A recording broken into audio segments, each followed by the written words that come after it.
27 নৱেম্বৰ। তোমাৰ জন্মদিনত মই আকৌ তোমাৰ প্ৰেমিক হৈ উঠিলো। শৈশৱৰ নামত পাঠ কৰিলো প্ৰেমৰ প্ৰস্তাৱনা, জি উঠিলো সেউজীয়া পাহাৰ এখনৰ মমতাত। মৃত্যু আৰু প্ৰেমৰ একেটা বাট, জীৱনীদি উজাই যাব লাগে জন্মদিন তাৰ সেউজীয়া পাৰঘাট।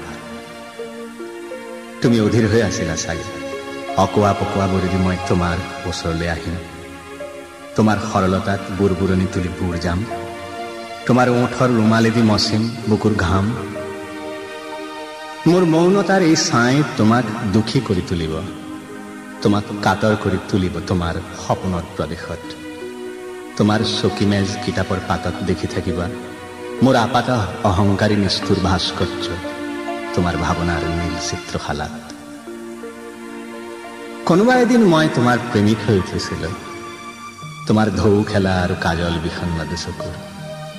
বৰ উদ্গ্ৰীৱ হৈ পদপথত ৰৈ আছিলো তোমাৰ যাত্ৰাবোৰৰ অৰ্থ উলিয়াবলৈ।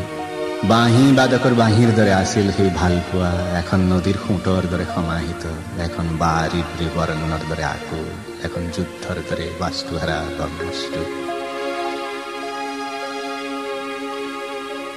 তোমাৰ নামত জহন্নামে যাওক এই চহৰৰ সকলো ঐশ্বৰ্য, তোমাৰ প্ৰেমিক হৈ উঠাৰ সেই উন্মাদনা অনুচিত নাছিল। হয়তো হলোহেঁতেন আততায়ী অথবা খুনি। লাঠিচাৰ্জ আৰু ন্যায়হীনতাই মোক কৰি তুলিছিল অতিষ্ঠ। তোমাৰ ঠিকনাই মোক ধৰি ৰাখিছিল দুঃস্বপ্নৰ উচ্চতাত নসৰাকৈ।